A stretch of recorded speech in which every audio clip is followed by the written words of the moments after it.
তোমাদের সবসময় বলি যে তুমি ব্যতিহার বললেই বুঝলাম মারামারি, লাঠালাঠি, গালাগালি, ঠেলাঠেলি, ঘুষাঘুষি, চুলাচুলি, কানাকানি এগুলা। ব্যতিহার, ব্যতিহার, ব্যতিহার। এবার মনে রাখবা। এখন লাঠিতে লাঠিতে যে যুদ্ধ,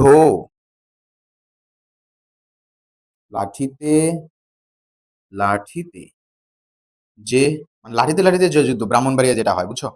যুদ্ধ কি হবে? লাঠা লাঠি, লাঠা লাঠি, লাঠা লাঠি।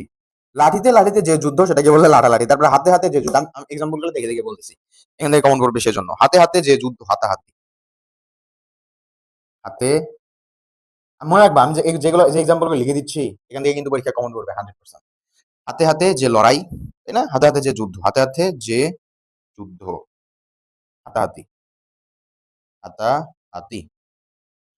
ঠিক আছে। কানে কানে যে কথা, কানাকানি, কানে কানে যে কথা, কানে কানে যে কথা, কানাকানি, কানাকানি। তুমি মনে করো ব্যতিহার মানে লাঠালাঠি, হাতাহাতি, কানাকানি।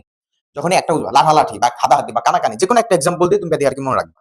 তাহলে তুমি বুঝতে পারবো ও আচ্ছা আচ্ছা ব্যতিহার মানে তাহলে ওইটা, যেটা হচ্ছে হাতে হাতে যে লড়াই, এটা সেটা, হ্যাঁ, কানে কানে যে কথা, চুলে চুলে যে লড়াই, চুলাচুলি, এটা তোমার মাথায় আসবে হুট করে। যখন একটা মনে রাখবা ব্যতিহার দিয়ে, তখন তোমার এটা মনে আসবে। ঠিক আছে?